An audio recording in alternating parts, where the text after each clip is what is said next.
Yes.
Bien, queridos amigos, hermanos que nos ven a través de Facebook Live, muy bienvenidos, un abrazo cordial, un saludo de parte de su amigo y hermano Ángel Galeano y también nuestro queridísimo hermano y amigo allá en la República de Panamá, Elionay Torres, al cual le damos la bienvenida en esta tarde. ¿Cómo estás, Elio? Bienvenido, Dios te bendiga. Mis queridos amigos y hermanos que nos han estado acompañando a lo largo de todos estos sábados. Acá Panamá hoy está caliente, Calientito. soleado, despejado. Normal. No que llueva más tarde. Pero la pregunta es, ¿alguna vez está frío por allá? No, no. No, nunca. Aquí siempre hace calor.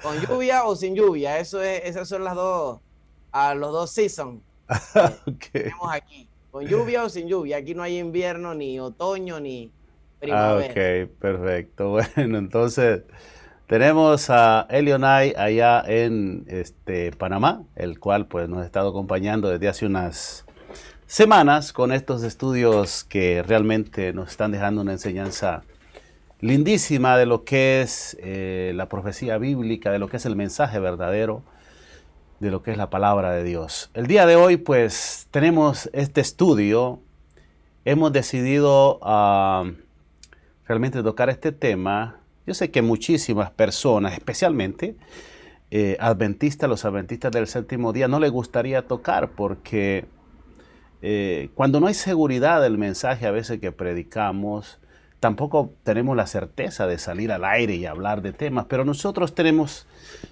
la seguridad, tenemos la certeza de que este mensaje realmente es un mensaje inspirado por Dios y sobre todo que Dios depositó en un grupo de personas, en una iglesia, su verdad. No porque éstas sean personas buenas o santas, Elio, o que, como yo decía, andemos la aureola de santidad.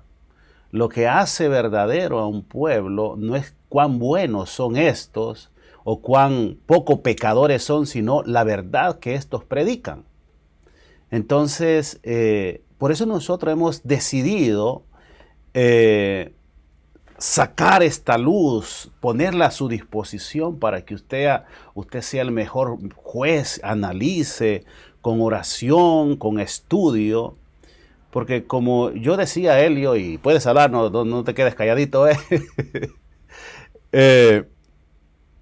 todo aquel que se denomine cristiano tiene el derecho de hablar de su relación con Dios, lo que a él le parece que es verdad, ¿verdad? Pero también debemos de aceptar de que no a todo mundo le va a caer bien. Y como tú lo decías también en otras ocasiones, la verdad a veces no cae bien. Y tenemos que, a veces, aunque estemos diciendo la verdad, tener paciencia, escuchar a la gente. Y obviamente estamos llamados a dar explicaciones cuando hay preguntas, ¿cierto? No, definitivamente que sí. Y cuando revisamos la historia, nos damos cuenta de que Dios siempre ha depositado su verdad en las personas. Así es. Y dependiendo de cómo sea el carácter de esa persona o las intenciones, asimismo es recibido o rechazado ese mensaje. si revisamos la historia, por ejemplo, de los profetas, Sí. en realidad los profetas no hubieran querido tener que ir a llevar el mensaje que llevaron, porque sabían que ese mensaje que ellos iban a llevar le podría costar la cabeza. Para Claro. Elías no era fácil presentarse entre un rey Acab y decirle: tú estás perturbando a Israel. Le Sí. podía costar la cabeza. Es más, les había costado la cabeza a otros profetas. Y cuando llegamos a los días de Jesús, Jesús mismo lo denunció diciendo: Jerusalén, Jerusalén, que matas a los profetas y apedreas a los que te son enviados. Y ahora llegamos y vemos el transcurrir de la historia y cómo Dios deposita su mensaje en un grupo específico que para cerca de la fecha de 1844 proclamaba con fervor y alegría: Cristo viene, porque era lo que habían entendido. Dios depositó ese mensaje en ellos, según lo que hemos estado estudiando. Era el propósito de Dios que ese mensaje fuera dado de esa manera en ese momento. ¿Por qué? Porque había un propósito específico y era poner en evidencia quiénes eran los que esperaban a Jesús realmente por amor y quiénes eran los que lo esperaban por algún tipo de beneficio personal o porque tenían miedo o por distintas razones que solamente Dios conoce, porque Dios conoce las verdaderas intenciones de nuestro corazón.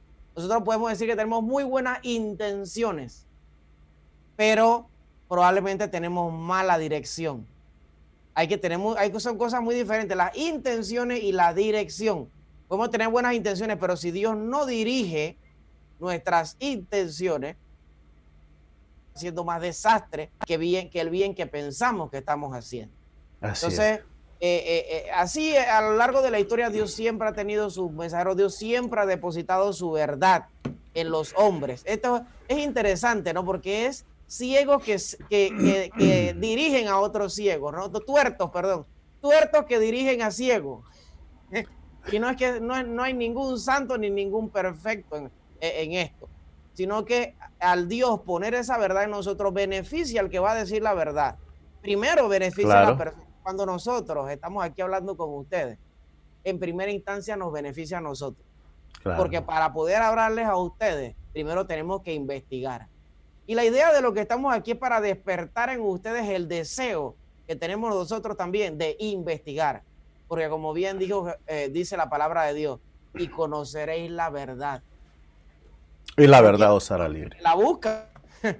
Conoceréis la verdad y la verdad os hará libres. Entonces, les animamos, hermanos, a que busquen, y amigos, busquen la verdad y encontrarán la libertad. Amén. El día de hoy, continuaremos con nuestro estudio en relación a lo que nosotros consideramos una sierva de Dios, una profeta de Dios, Elena White, una profeta, el tema, una profeta verdadera para el tiempo del fin. Hoy en su segunda parte, ¿verdad? Como ustedes los pueden ver ahí. Durante muchas semanas hemos venido estudiando sobre verdaderos y falsos profetas, ya que fue un punto en el que Jesús hizo mucho énfasis antes de ascender al cielo.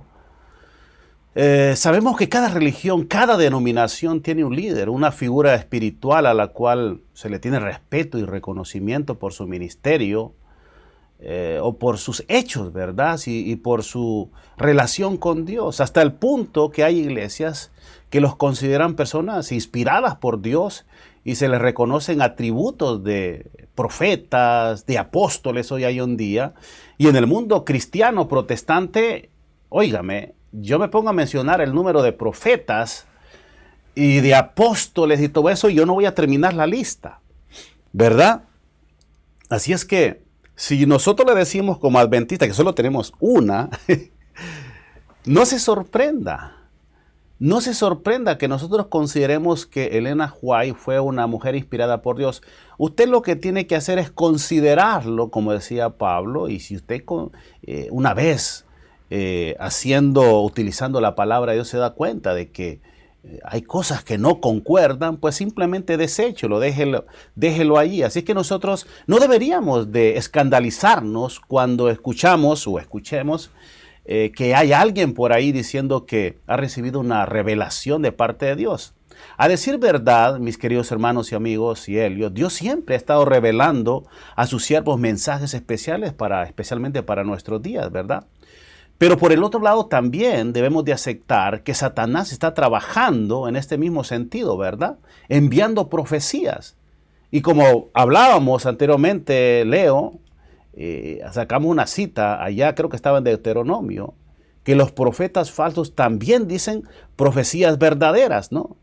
Pero nosotros también al mismo tiempo dimos el método y la forma como nosotros nos podemos darnos cuenta de que si estos profetas o no dicen la verdad o están diciendo la mentira, ¿verdad? Lo que nosotros tenemos que hacer es examinar si estos profetas, ¿verdad? O estos mensajeros se sujetan a la palabra de Dios. Ya eso lo hemos hablado, ¿verdad? Ampliamente en estudios anteriores. Así que no podemos negar que Dios tiene sus mensajeros, porque como dice la palabra de Dios, que el Señor no hará nada, absolutamente nada, Jehová no hará nada sin que se lo revele a sus siervos los profetas. Y yo considero, al igual que tú, Helio, que aún Dios está haciendo cosas y tiene que revelarlas a sus siervos los profetas. Yo creo que aún en estos días el Señor continúa obrando en los eventos que acontecen en este mundo, ¿verdad? Es por eso que queremos invitarles para que, como dice la palabra de Dios, considere estos estudios, ¿verdad? Y usted decida y tome lo que es bueno o verdadero y deseche lo que no es verdadero. Aunque déjeme decirle, usted se sorprenderá al escuchar las profecías que se le fueron dadas a esta sierva de Dios, ¿verdad? Y que nosotros consideramos una revelación de la voluntad de Dios para nuestros días, ¿verdad? En nuestros estudios anteriores, denominados las profecías finales, ¿se acuerdan? Hablamos sobre el origen de la iglesia adventista y aclaramos muchos aspectos que son mal interpretados hoy en día, ¿verdad? Reconocemos que nuestros fundadores pasaron por un gran chasco, ¿verdad? Por una decepción, como se le conoce también, pero que, como vamos a explicar, fue un evento totalmente en armonía con la voluntad de Dios. Y aunque a veces algunos traten de decir que nosotros solamente nos estamos excusando para tapar lo que verdaderamente sucedió, pero no es así. En estos estudios queremos ser sinceros sobre todo y hablar de lo que a nosotros nos parece que fue la verdad. Y justamente después de este evento, Elionai, y ya no quiero seguir hablando para que no te quedes callado, nosotros queremos hablar qué es lo que sucedió después de este gran evento, después del chasco. ¿Sería que Dios se quedaría allí de brazos cruzados viendo a sus hijos morirse en la tristeza, en la decepción por el gran chasco? Y definitivamente que no. Dios siempre ha enviado luz a su pueblo y Dios no iba a dejar en aquel entonces a su pueblo en tinieblas sin entender qué era lo que realmente había sucedido.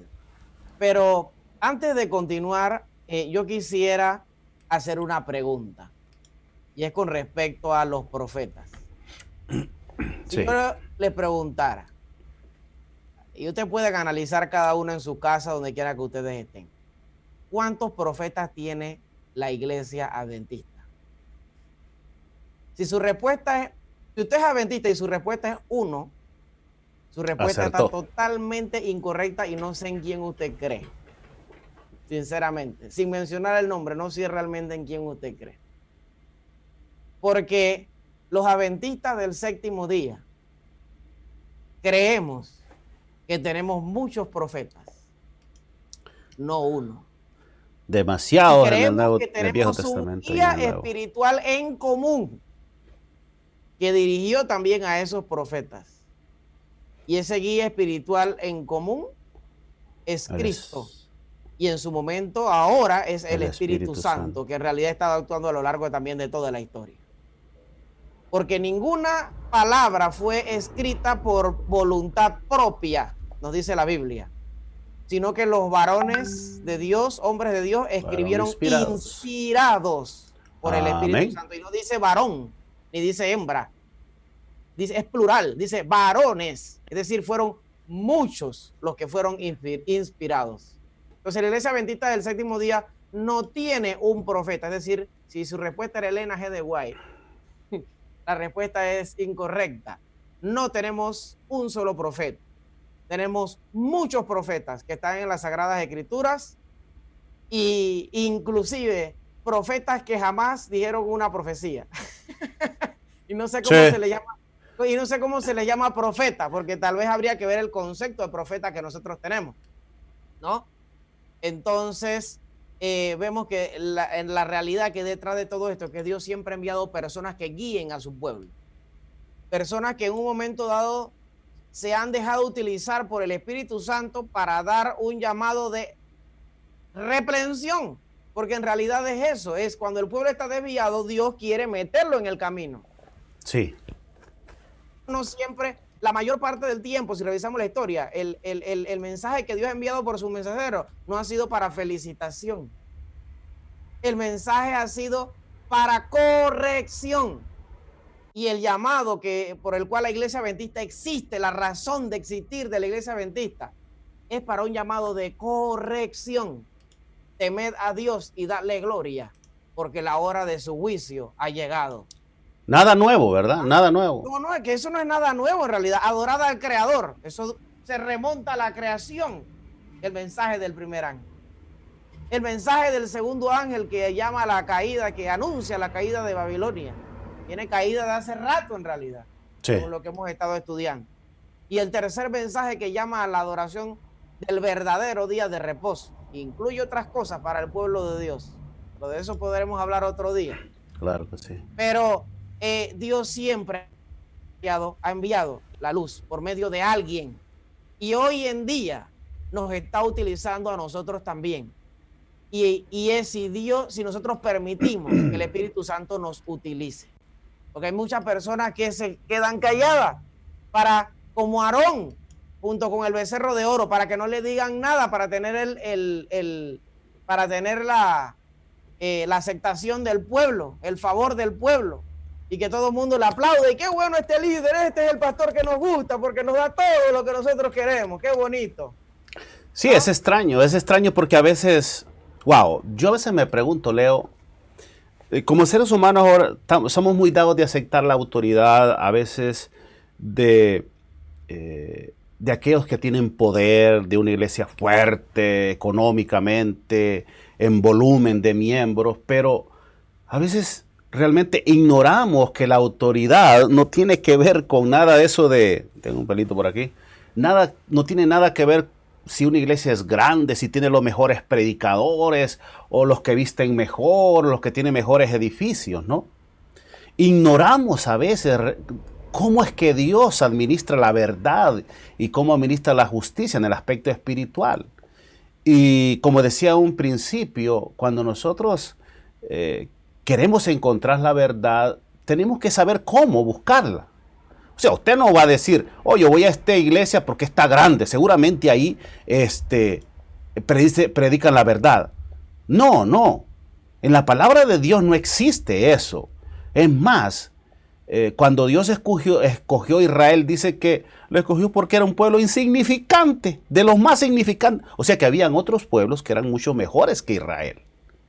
Ese principio lo maneja Dios durante toda la historia. Incluso dice que lo más bajo, lo que nosotros desechamos a veces, es lo que Dios va a utilizar en los últimos días para avergonzar a los letrados, a las personas que se creen inteligentes. ¿Ven cómo funciona Dios? Pero hoy en día, lamentablemente, tenemos ese concepto en nuestra mente de que lo más grande, lo más fascinante, lo más elocuente, es la verdad de Dios. Y si vemos la historia, revisemos a los verdaderos instrumentos de Dios. Generalmente han sido personas débiles. Sí. Con algún tipo de defecto. Que nadie se hubiera fijado en ellos porque no le veía cualidades. Pero Jesús sí veía cualidades en las personas. Dios a lo largo de la historia siempre ha visto cualidades en aquella persona que nadie las ve. Como en el caso de Pedro. ¿Quién iba a pensar llevar el evangelio a una persona vulgar, pescadora? Y pecadora. Y pecadora.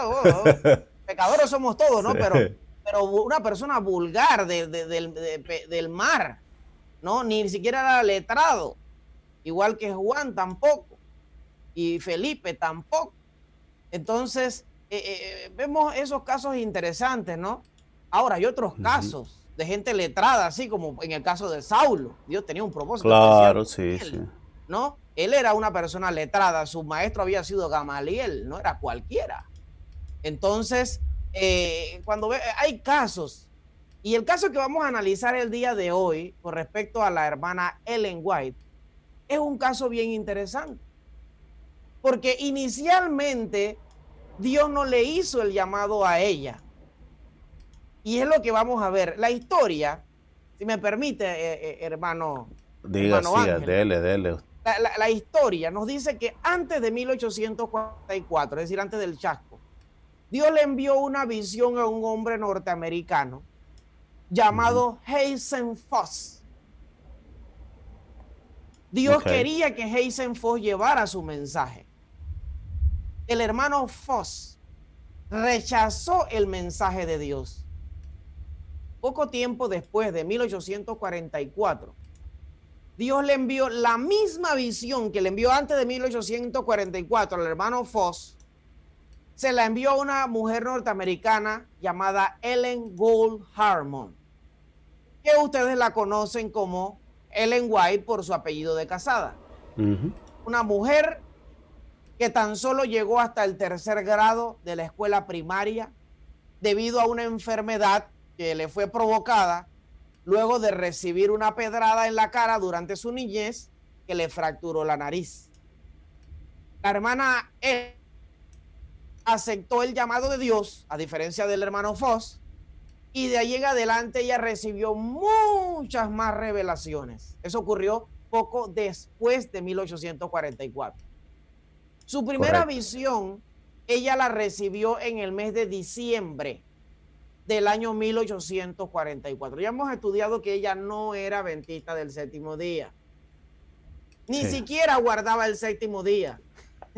No, para nada. Ella era metodista. Su familia era metodista. Pero cuando ellos comenzaron a unirse al movimiento millerista que proclamaba la segunda venida de Cristo, ellos fueron expulsados. Ella y su familia fueron expulsados de la iglesia metodista. Pero ellos eran metodistas, guardaban el domingo.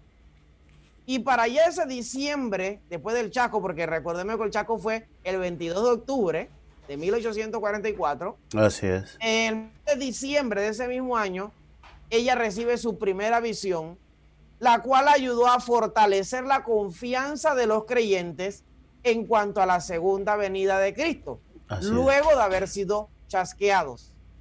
Recordemos que ellos estaban tristes, no sabían qué había pasado, y en vez de seguir desanimados, agarraron su Biblia, la abrieron de nuevo para ver qué estaba ocurriendo, y entonces Dios se manifestó por medio de su revelación a través de la sierva del Señor, Elena G. de White, que había aceptado el llamado que Dios le había hecho. Así que ella relató su primera visión de la siguiente manera. Yo no voy a leer toda la visión de ella, porque nos tomaríamos probablemente como unos 15 o 20 minutos, pero yo les insto a ustedes, si de verdad usted de corazón humilde y sincero, a que busque un libro que se llama Primeros Escritos. Sí. Y ahí están las visiones de ella, aparece su primera visión, usted la puede leer de forma personal. Si está interesado, lea una visión muy interesante que le mostró a los hermanos que estaban desanimados en aquel tiempo por el chasco, que se pusieron a investigar que realmente Dios estaba al control de todo.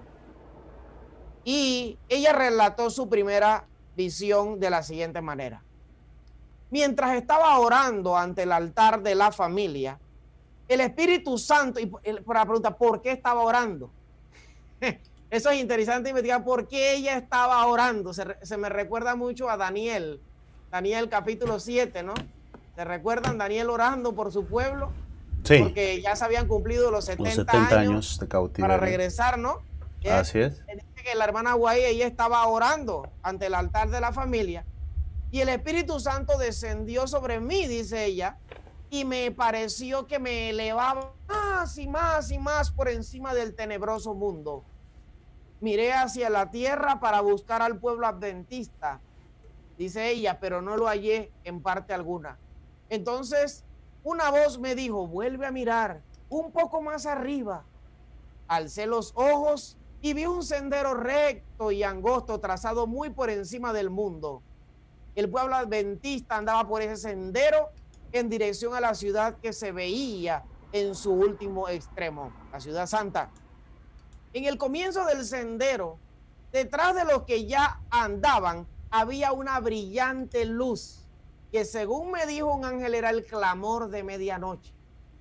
Esta luz brillaba a todo lo largo del sendero y alumbraba los pies de los caminantes para que no tropezaran. Delante de ellos iba Jesús guiándolos hacia la ciudad, y si no apartaban los ojos de él, iban seguros. Pero no tardaron algunos en cansarse, diciendo que la ciudad estaba todavía muy lejos y que contaban con haber llegado más pronto a ella. ¿De qué estamos hablando? ¿Del chasco? Claro, claro, y cuando menciona, Helio, cuando menciona al pueblo adventista se estaba refiriendo a las personas que, adventista significa los que esperan el advenimiento de Cristo. Se está refiriendo a esa gente que no eran adventistas, como hoy nosotros somos, sino que eran personas de diferentes religiones, pero que eran adventistas por el hecho de estar esperando el advenimiento de Cristo, ¿cierto? Bien. Entonces dice aquí, que sigo leyendo, lo que está interesante. Entonces Jesús los alentaba, levantando su glorioso brazo derecho, del cual dimanaba una luz que ondeaba sobre la hueste adventista, y exclamaban, aleluya. Otros negaron temerariamente la luz. Interesante. Otros negaron temerariamente la luz que brillaba tras ellos, diciendo que no era Dios quien los había guiado hasta allí. Wow, interesante. Tremendo. Pero entonces se extinguió para ellos la luz, es decir, se desanimaron. Que estaba detrás y dejó sus pies en tinieblas, de modo que tropezaron y perdieron de vista el blanco y a Jesús, y cayeron fuera del sendero, abajo en el mundo sombrío y perverso. Tremendo. Pronto oímos la voz de Dios semejante al ruido de muchas aguas que nos anunció el día y la hora de la venida de Jesús.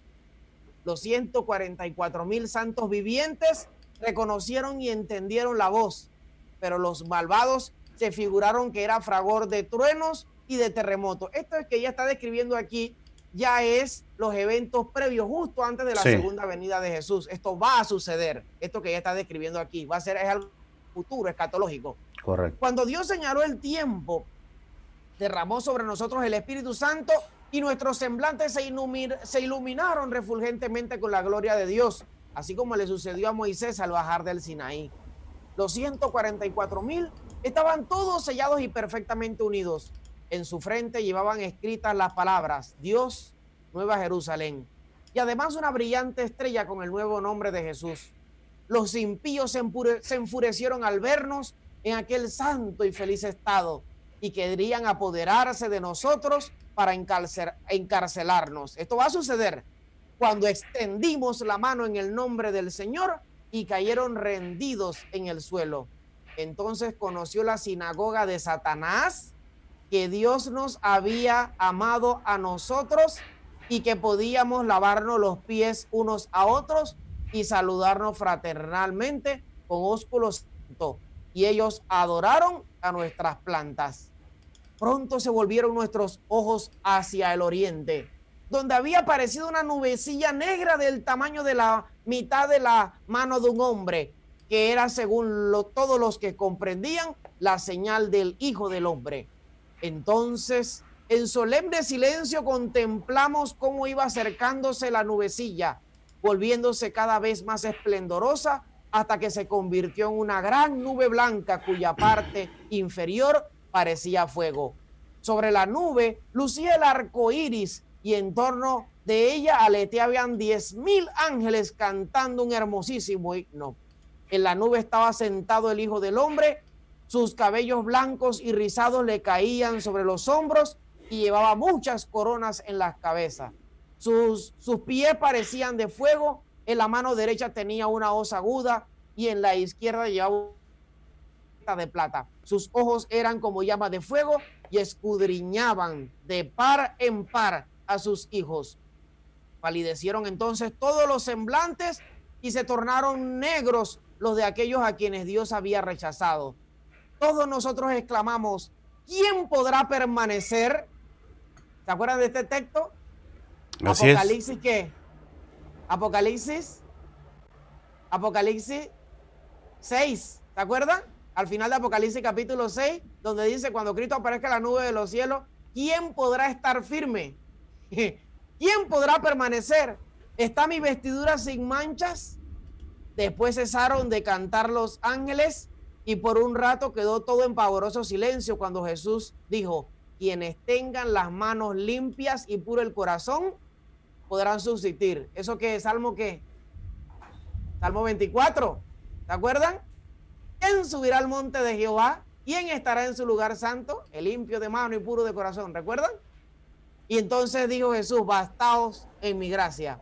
Al escuchar estas palabras, se iluminaron nuestros rostros y el gozo llenó todos los corazones. Los ángeles pulsaron una nota más alta y volvieron a cantar mientras la nube se acercaba a la tierra.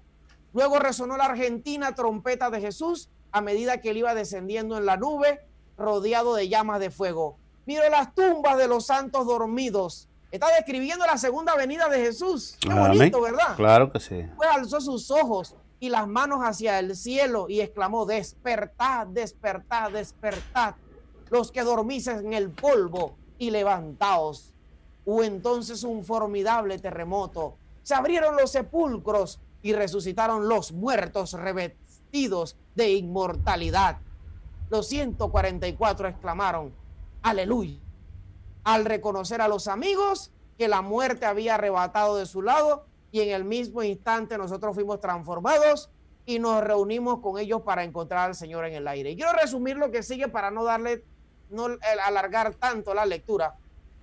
Ella relata de que de ahí en adelante ellos fueron elevados y trasladados al cielo en una nube en un viaje durante 7 días hasta el mar de vidrio, de donde Jesús sacó coronas y las ciñó con sus propias manos.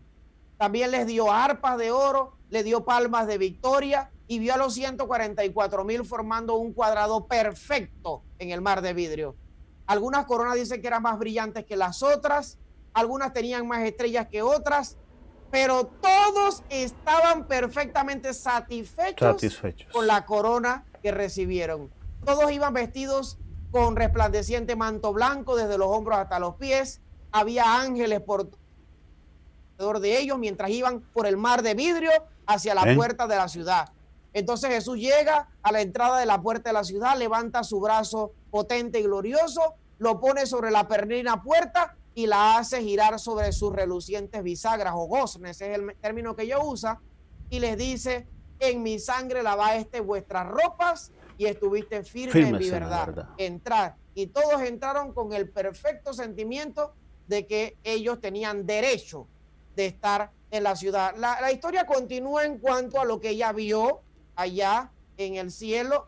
Ella comienza a hacer una descripción. Yo lo invito a que usted lo lea en el libro Primeros Escritos. Y luego de eso ella describe cómo descienden del cielo, cómo descienden ellos y luego desciende la ciudad santa a la tierra y se posa en el lugar que había sido entonces preparado por Jesús para donde debía asentarse la ciudad. Ella sigue hablando hacia el final de esa visión, en cuanto empieza a describir el templo, habla del templo que estaba sostenido por 7 columnas de oro transparente, con engaste de hermosísimas perlas, pero ella decía que no le era posible describir las maravillas que estaba allí. O sea, ella escribía más o menos tratando de dar a entendernos lo que ella se le mostró. Es impresionante. Decía, si yo pudiera, decía ella, si yo supiera tener el lenguaje de Canaán, entonces podría contar algo de la gloria del mundo mejor. Y dice que ella vio tablas de piedras en que estaban escritas y esculpidas con letras de oro los nombres de los 144,000. Y esto es interesante analizarlo y tal vez lo podamos ver más adelante, claro, porque los hermanos en aquel tiempo, cuando ella contó su visión, decían, hermana, pero usted no se acuerda si mi nombre estaba ahí. Cosas de ese tipo, ¿no? No hubo algún nombre conocido allí. Estaban curiosas de saber, ¿verdad? Curioso, ¿no? Después cuando ella contó, pero es interesante. Entonces dice que ella veía pues la gloria del templo y salieron de allí y Jesús los dejó entonces para ir a la ciudad. Ellos quisieron entrar al templo, pero cuando estaban por entrar Jesús les dijo, no, aquí al templo solamente entran los 144,000. Y ellos todos exclamaron aleluya. Es decir, nadie se puso, ay, yo por qué sí, yo por qué no. No, eso no va a pasar en el cielo. Todo el mundo va a estar conforme con los privilegios que se le den. La idea es llegar allá. Ojalá que usted y yo también podamos ir.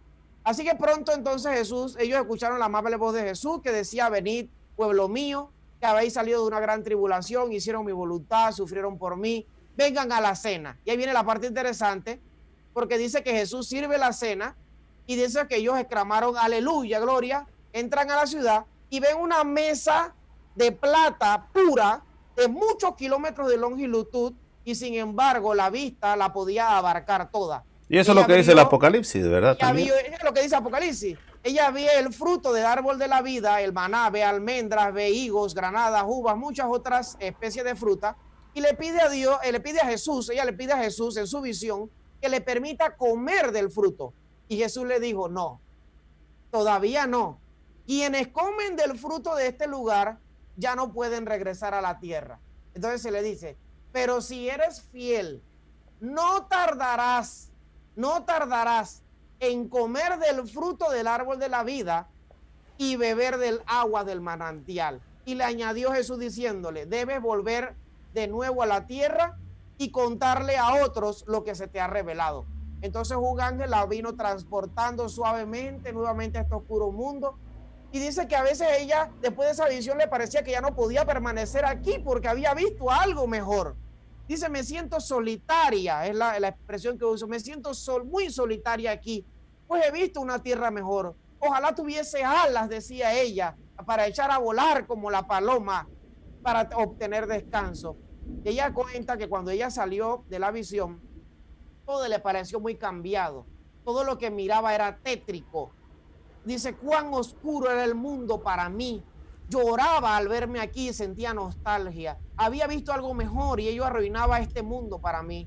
Relaté la visión a nuestro pequeño grupo de Portland, donde ella estaba, el cual creyó entonces que lo que ella se le mostró provenía de Dios. Fueron momentos en que ellos sintieron el poder de Dios y el carácter solemne de la eternidad. Más o menos una semana después de que ella recibe esta visión, el Señor le mandó otra visión. Y ahí vinieron toda una serie, un montón más de visiones. Le mostró las pruebas por las que habría de pasar y que debía ir y relatar a otros lo que Dios le iba revelando. Y también que tendría que arrostrar gran oposición. Y le pregunto, ¿está recibiendo gran oposición o no? Sí, aún hasta de hermanos adventistas, que se hacen llamar adventistas del séptimo día. Y dice que ella debía de sufrir mucha angustia en su espíritu. Pero el ángel le dijo, bástate la gracia de Dios, Él te sostendrá. Cuando ella salió de esa visión, ella se sintió muy conturbada. Estaba muy delicada de salud. Ella nada más en ese tiempo tenía 17 años. Muy joven. Sabía que muchos habían caído por el engreimiento y que si se ensalzaba en algo, Dios la abandonaría. O sea, es decir, ella tenía que mantenerse humilde porque si ella decía, ay, yo soy lo máximo porque Dios me manda visiones, Dios le podía quitar ese privilegio que tenía. Así que sin duda alguna, ella tenía miedo de ensalzarse y perderse. Era muy humilde ella. Por eso Dios la buscó. Así que dice que ella recurrió al Señor en oración y le rogó que pusiese la carga sobre otra persona. Interesante, ¿no? Y a ella le parecía que ella no podía llevar esa carga. Así que ella estuvo postrada en su rostro por mucho tiempo y la única instrucción que ella pudo recibir fue, mira, comunica a otros lo que te he revelado.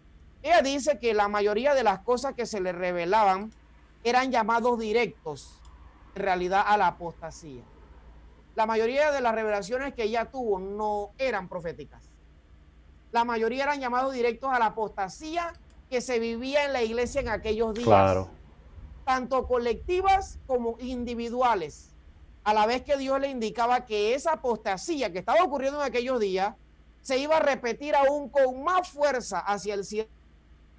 darte gracias. Lamentablemente esto siempre se repite en el pueblo de Dios. Sí, es así, es que es repetitivo. Es repetitivo. Hasta el final. Sí. Y que muchas de las amonestaciones que Dios enviaba, por medio que Dios le enviaba, ¿no? Eran fuertes y directas, por lo cual muchos hermanos y aún la misma dirigencia de la iglesia de aquel entonces no gustaban de ella.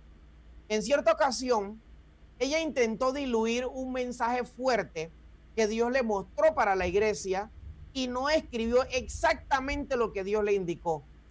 Posteriormente a eso, él tuvo una visión en la que ella veía a Jesús muy triste con ella. La expresión de Jesús la conmovió al punto que él le dijo: no quiero ver esa mirada de Jesús, así como yo la vi, no la quiero ver más nunca. La ignoró. En ese momento ella entendió y decidió ser obediente, escribiendo los testimonios que le eran revelados. Tal y como se le habían revelado. Dios se los mostraba. Correcto. A veces era tanto el nivel de intimidad de lo que Dios le revelaba que ella podía pararse frente a una persona y decirle: usted está enfermo porque está cometiendo tal y tal y tal pecado, y Dios no lo va a sanar a usted hasta que usted abandone su pecado. Tremendo. Evidentemente a los hermanos no les gustaba escuchar esto. Y lo mismo sucede hoy en día. Hoy en día es lo mismo. Los mensajes directos, ¿no? Que hay para los hermanos de la iglesia adventista y para el mundo entero en términos generales. Así que fue un gran privilegio el que tuvo la hermana Ellen con esta visión. En cuanto a las visiones, Dios le mostró a Ellen escenas del pasado, del presente y del futuro, ya hablando en cuanto a profecía, ¿no? Sí. Que amplían lo que se nos ha dejado por medio de la Biblia. Esta es otra de las razones por la cual muchas personas no gustan de ella, porque dicen que cuando se les menciona sienten como que ella se pone o la ponen por encima por encima de las Sagradas Escrituras. En cierta ocasión había un hermano, cosa que ella lo negó también, ¿verdad? Había un hermano que le dijo a la hermana Ellen que él estaba predicando con base en los testimonios de ella, es decir, con las revelaciones que ella recibía. Y ella le dijo al hermano: hermano, predique de la Biblia. Ella nunca intentó ponerse sobre la Biblia, sino que por el contrario, ella se consideraba la luz menor que lleva a la luz mayor, que es la Biblia. A ella tampoco le gustaba que le dijeran profeta. Ella humildemente prefería ser llamada la sierva o la mensajera del Señor. Ella escribió más de 50 libros, entre ellos El conflicto de los siglos, Patriarcas y profetas, Profetas y reyes. Que le recomiendo primero es El deseado de toda la gente, que es un libro que contiene la mejor reseña histórica de Jesús. Le estuve hablando de eso la semana pasada, ¿se acuerdan? Así es. De que el señor Mel Gibson, por ejemplo, utilizó de base este libro para la famosa película titulada La Pasión de Cristo. Y de estos libros, como El deseo de toda la gente y Patriarca y Profeta, El conflicto de los siglos, han derivado otros libros que son compendios basados en temas específicos de algunos de sus escritos, como por ejemplo Eventos de los últimos días, donde tiene una cronología más o menos de tiempo de cómo serán los eventos finales antes de que Cristo venga. Está la historia de la redención, está la música, la voz y muchos otros libros más. Ella también escribió más de 5,000 publicaciones en las distintas revistas y periódicos adventistas que había en aquel tiempo, como The Sign of the Times, tal vez han escuchado de esa revista, y la Review and Herald. Correcto. Cuanto a sus visiones, algunos hermanos de la época decían que lo que ella experimentaba era mesmerismo o algún tipo de hipnotismo. En cierta ocasión ella entró en visión mientras sostenía con su brazo izquierdo una Biblia que pesaba unas 18 libras aproximadamente. La sostuvo por espacio de media hora, caminando por la habitación y cambiando la Biblia de un brazo al otro. Un médico que estaba presente le hizo un examen y pudo determinar que cuando él entraba en visión, ella no respiraba. Él decía: ella no respira. Ahora bien, independientemente de todo lo mencionado anteriormente, pregunto, hermano Ángel, sí, dígame, ¿cómo podemos estar seguros? ¿Qué es lo que ustedes quieren saber? ¿Cómo podemos estar seguros de que Ellen White es un profeta verdadero para nuestro tiempo? Una gran pregunta que todo mundo se hace. ¿Cómo es que ustedes, adventistas del séptimo día, creen que Elena G. de White es una profeta verdadera. Mira, y eso hemos venido hablando de hace un rato. Le hemos dado la llave, le hemos dado la forma como usted puede llegar a conocer si un profeta es verdaderamente inspirado por Dios. Pero yo le voy a dar un consejo personal. Es lo que yo hago. Normalmente yo, para ahondar mis temas, escucho temas incluso de líderes religiosos que no son de mi iglesia. Considero sus palabras, las escucho, las comparo, y cuando veo que en la palabra de Dios no hay sustento, simplemente lo desecho. Pero quiero decir que yo he aprendido muchísimo también de muchos pastores, hasta alguno que dijo ahí que el huerto del Edén se fue para el centro de la tierra. Un tremendo conferencista, que no voy a decir su nombre por respeto, un pastor tremendo, que dijo que el huerto del Edén, cuando desapareció, se fue para el centro de la tierra. Cuando la palabra de Dios es claro que existía, dice ya, en el momento que Satanás fue creado, habla del huerto. Y obviamente hay personas que dicen cualquier tipo de cosas, pero cuando hablamos de alguien que dice ser mensajero o mensajera de Dios, deberíamos de ponerle atención. ¿Saben por qué? Porque si esta persona dice mentira, pues no hay ningún problema, no pasó más de eso, ¿verdad? Una mentira nunca se va a llevar a realidad. Cualquier profecía que diga, como muchos que han surgido por ahí, que Jesucristo venía, que no sé cuándo, el 2012, el 2015 y por ahí, y nunca vino, no afectó en nada.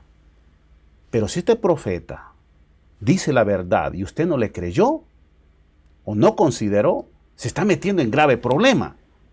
Entonces nosotros lo que invitamos es a considerar. Vamos a estar hablando, hermanos, amigos, de profecías extraordinarias. Yo le invito, y por acá yo estaba presentando ahí alguna literatura para que usted pueda auscultarla acerca de esta mensajera del Señor, de Elena G. de White. Usted escribe Elena G. de White ahí en su Android y le va a aparecer todo lo que es la biblioteca, lo que ella escribió, no solamente de profecía, hay que dejarlo claro, sino de muchos otros temas más, como salud, como educación, hogar, familia. Extraordinario los libros que escribió, y nosotros consideramos que fueron inspirados, porque solo el hecho... Mire, hay algo que nosotros, Helio, le llamamos la lógica. La lógica, obviamente Dios puso eso ahí en nuestra mente, en nuestro corazón, para darnos cuenta, así, a ojo de buen cubero, como decimos en mi país, si algo está bien o está mal. Usted lo lee y se va a dar cuenta realmente que sus consejos jamás pudo haber sido o haber provenido de una niña, de una muchacha que apenas llegó. ¿Qué edad fue que llegó ella a estudiar? Bueno, ¿a qué grado? No es tercer grado. O sea, estamos hablando, y aún en aquellos tiempos cuando los niños eran inteligentes, que mi madre, que no aprendió ni leer, una mujer muy sabia, ¿verdad? Que parecía, al compararla con cualquier otra mujer de hoy en día, pareciera que fuera una mujer estudiada. Pero que eran, en cierta forma, a medida va pasando el tiempo, el carácter de las personas se va deteriorando, pero usted se va a dar cuenta que realmente había inspiración. Había algo que realmente no podía salir de una persona simple y común, a menos que fuera inspirado por el Espíritu Santo. Adelante, Elio. Así es. Bueno, la pregunta era, ¿cómo podemos estar seguros de que Ellen White es un verdadero profeta para nuestro tiempo? Bueno, yo le puedo decir dos cosas. Dos cosas en cuanto a las personas que hablan negativamente de los escritos de la hermana Elena. La primera es que aquellos que hablan negativamente de sus escritos son generalmente personas que nunca han leído un libro de ella. La segunda es que generalmente aquellos que hablan negativamente de los escritos de ella, alguna vez tal vez han leído, han ido hacia algún escrito de ella, pero con el prejuicio de tratar de ir a tratar de encontrar algo allí entre los escritos de ella que se contradiga entre ella misma o en lo cual se contradiga con la Biblia. Sí. Ahora debo decirle que si nosotros somos realmente honestos, muchas veces hacemos eso mismo con la Biblia. Sí, sí. De la misma manera, con la Biblia hacemos a veces, y por eso es que nunca logramos a veces encontrar en la Biblia qué es lo que Dios, el llamado directo que Dios nos está haciendo a hacer un cambio en nuestro estilo de vida pecaminoso.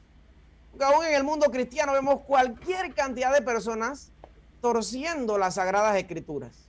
Unos lo entienden de una manera y otros lo entienden de otra manera para su propia perdición.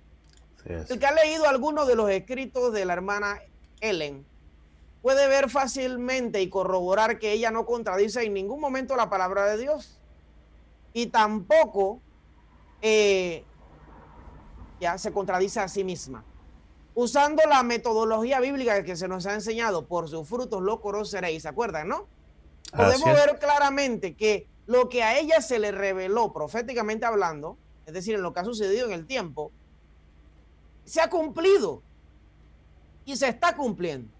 Y la misma historia futura se va a encargar de corroborar que lo poco que falta por cumplirse se va a cumplir.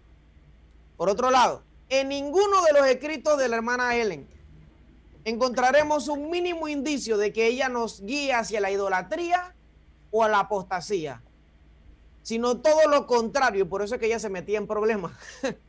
El llamado en todo momento es el mismo que se viene dando desde antaño. Claro, eso no ha cambiado, el mensaje es el mismo. Vosotros sois real sacerdocio. Dios aún quiere que seamos real sacerdocio. Esa idea de Dios no ha cambiado. Que seamos nación santa. Eso no ha cambiado. Que somos su pueblo adquirido por Dios. ¿Para qué? Para que anunciemos las virtudes de aquel que nos llamó. De lo que no sabíamos a lo que ahora sabemos, que es lo que dice de las tinieblas a su luz admirable.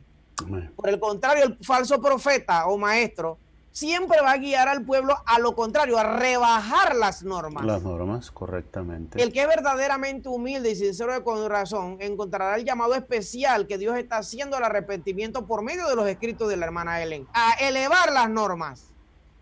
Aquel que no es humilde ni sincero siempre va a encontrar peros, aún en la misma Biblia que es palabra de Dios.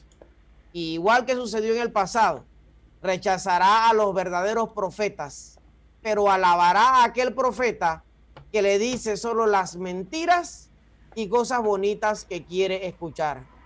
La Biblia claramente en 2 Crónicas 20:20, creed en Jehová vuestro Dios y estaréis seguros. Creed en sus profetas y seréis prosperados. Amén. Hace un tiempo atrás yo conversaba con una amiga de Argentina.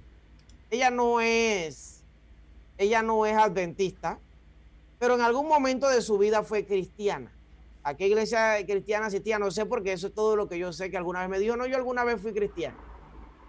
Y le daba un ejemplo a ella con respecto a lo que está ocurriendo hoy en nuestro día, la inmoralidad, la corrupción que hay en nuestros países. Ustedes conocen la corrupción que hay en países como Argentina y cómo Panamá quiere homologar eso, la corrupción que hay en Venezuela y en tantos otros países. Y sé que en Estados Unidos también hay corrupción. Oh, claro que sí. Hay corrupción. Y yo le ponía la analogía de lo que estamos viviendo hoy en día con lo que ocurrió en los días de Noé. Y ella me dice, ay amigo, pero si eso de Noé, eso es fábula. Cuento chino, dice.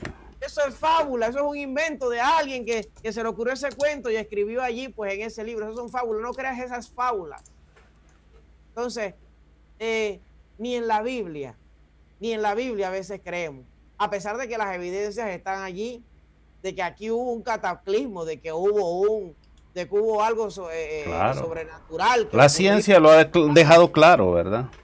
Pero aún así, por más evidencias que haya, para aquel que no es humilde, para aquel que no es sincero, no tiene un corazón realmente humilde, que en donde Dios pueda trabajar, a Dios le cuesta, al Espíritu Santo le cuesta, pero Dios va a seguir llamando hasta el final. Dios seguirá llamando porque Dios siempre ha llamado. Pero ese llamado va a ser para siempre. Ese llamado tendrá un límite, tiene un tiempo límite, que puede ser cuando nos llamen al descanso a ir, Cuando o Cristo cuando venga. termine el juicio en el cielo, una de dos. Entonces, hermanos, seamos humildes.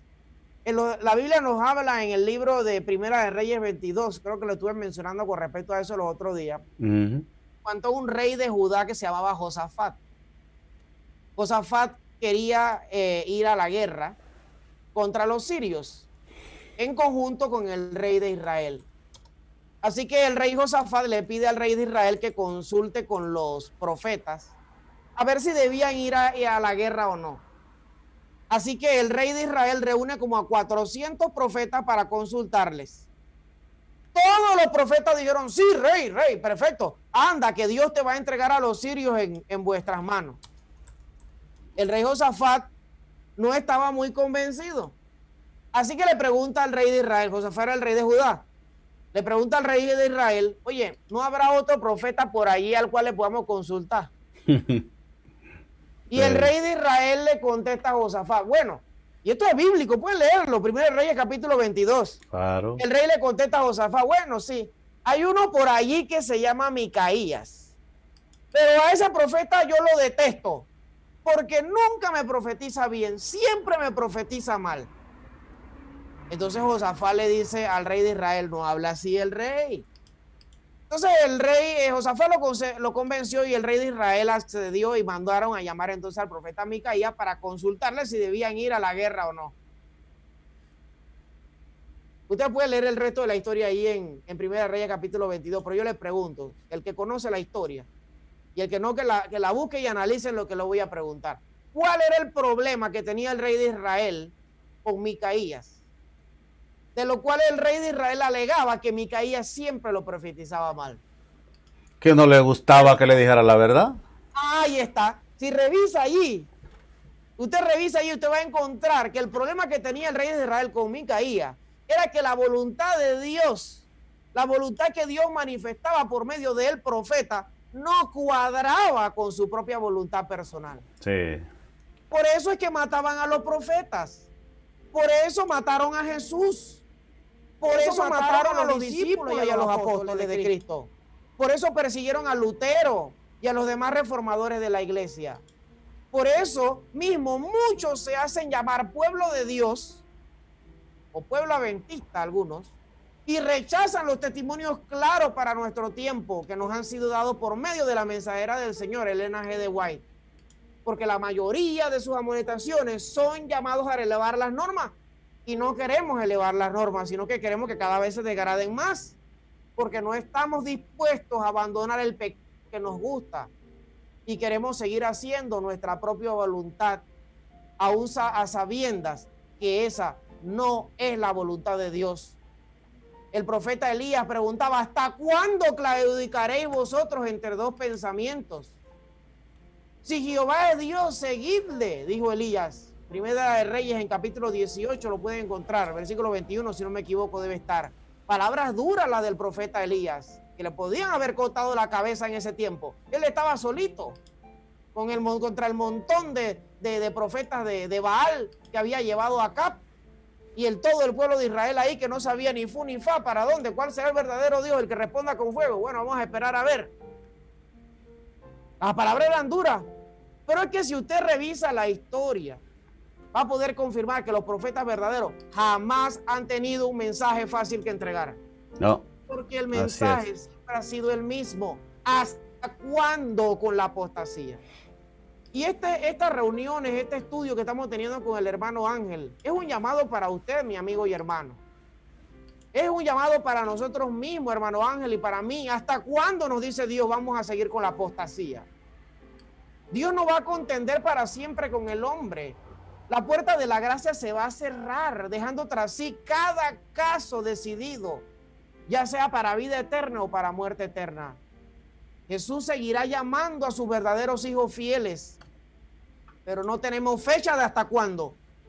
No espere más para ser obediente, mi amigo. Jesús dice, he aquí yo estoy a la puerta y llamo. Si alguno oye mi voz y abre la puerta, entraré a él, cenaré con él y él conmigo. Dejemos la desobediencia y la rebeldía. Consagremos nuestra vida mientras hay tiempo. No nos quedaremos en este mundo para siempre. Esa revelación que se le dio a la hermana White es exactamente lo que la Biblia nos dice. No nos vamos a quedar en este mundo para siempre. Y la vida que nos espera no va a ser de corrupción. Será una vida de santidad. Amén. Vayamos a la Biblia con corazón humilde, dispuestos a cambiar. Allí está plasmado exactamente lo que debemos hacer. Amén. Que Dios les bendiga, mis amigos y hermanos. Amén. Gloria a Dios. Extraordinario la palabra de Dios. Agradecemos a nuestro hermano Elionay Torres, que nos ha dado el placer de acompañarnos en nuestros estudios.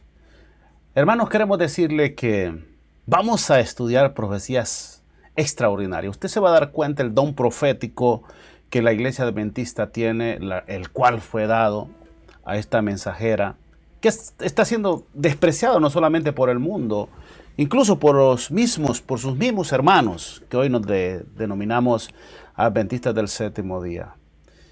Pero nosotros vamos a presentarles esta luz, esta verdad, porque consideramos que estamos en los últimos días y todas esas profecías que fueron reveladas a esta sierva tenía que ver con los últimos días. Usted va a ver y va a escuchar cuando nosotros en los próximos programas leamos y demos a conocer acontecimientos que se han dado y que se están dando en este preciso momento, que están cumpliéndose, ¿verdad? Como resultado de la profecía bíblica, ¿verdad? Así es que les pedimos que se queden con nosotros, que nos sigan ahí todos los sábados. Vamos a estar acá de 2:30. A veces tenemos algún problemita técnico ahí que tenemos que resolver y nos tardamos un minutito, pero finalmente llegamos, ¿verdad? A las 2:30 de la tarde, hora centro de Estados Unidos. Así es que vamos a pedirle a Elionay que nos despida ahí con una oración para cerrar el programa de este día, y obviamente con la invitación para que nos acompañe el próximo fin de semana cuando estaremos aquí de vuelta con otro programa, ¿verdad? Similar a siguiendo esta pequeña serie que se llama Elena G. de White, una profeta verdadera para el tiempo del fin. Usted responderá a esta pregunta. La pusimos en forma de interrogación porque realmente queremos que usted se sumerja en el estudio de la palabra de Dios y pueda sacar sus propias conclusiones. Adelante, Elio. Bien, donde quiera que estén, vamos a inclinar los rostros para orar. Padre nuestro que estás en los cielos, santificado sea su nombre.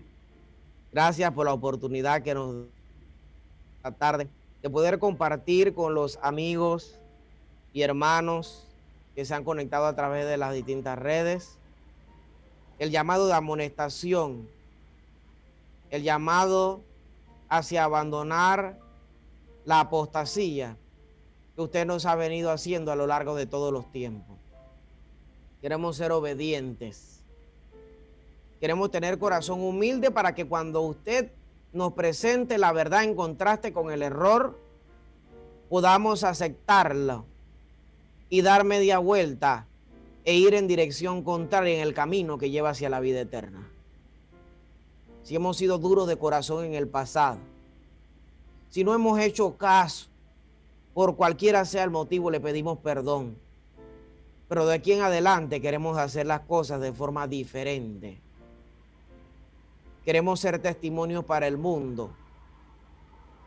Queremos ser luz para aquellos que no le conocen y que puedan encontrar en nosotros el verdadero carácter que tiene usted. Pongo en sus manos a cada amigo, a cada uno de los hermanos que se han conectado a través de esta red y que escuchan su palabra cada sábado con amor, esperando su segunda venida. Amén. Todos la esperamos, pero queremos formar parte del reino de los cielos. No permitas que ninguno de nosotros que estamos intentando alcanzar la vida eterna terminemos perdiéndonos en el último instante. En el nombre de Jesús pedimos todas estas cosas. Amén. Amén. Bien, queridos amigos, vamos a seguir con estos estudios, obviamente. Tenemos mucho que estudiar, Leo. Muchos por ahí me preguntaron, ¿ustedes por qué ustedes guardan el sábado? ¿Por qué ustedes dicen que el sábado es el día del Señor? Bueno, en su momento vamos a responder. ¿Por qué? Otro me preguntaba por ahí, ¿por qué ustedes están creyendo todavía que la ley de Dios todavía está vigente? No tiene nada que ver, ya Cristo murió, ¿para qué guardarlo? Si Cristo lo guardó, Él lo guardó por nosotros. También vamos a llevar un estudio lindísimo sobre la vigencia de la ley de Dios y así otros temas que realmente usted se sorprenderá, porque nos han enseñado muchas cosas que no realmente representan o reflejan la voluntad de Dios. Usted las escuchará más adelante. Sí, Elio, ¿me ibas a decir algo antes de irnos? Bueno, un saludo a todos los amigos y hermanos. Gracias por acompañarnos. Sí. Y si Dios quiere, nos veremos entonces en una próxima ocasión para seguir estudiando la palabra de Dios. Amén. Gracias, Elio. Saludos para María, César. Saludos para Aurelia, a Benjamín, que nos ve por ahí, a la hermana Libby y a Xochitl, a mi amigo César también. Ah, mira, ahí se conectó. Saludos, dice, bendito Dios y la Virgen también. Bueno, vamos a estar estudiando. ¿Qué le parece si estudiamos también acerca de la Virgen María? Vamos a estudiar un día de esto, ¿eh? Es un amigo que yo quiero muchísimo, él es católico, un amigo muy sincero. Me dice hermanito porque trabajamos juntos, así que le mando un abrazo muy cordial. Bueno, saludos para todos, gracias por la atención que tuvieron con nosotros y nos veremos la próxima semana, si Dios así nos lo permite. Hasta luego.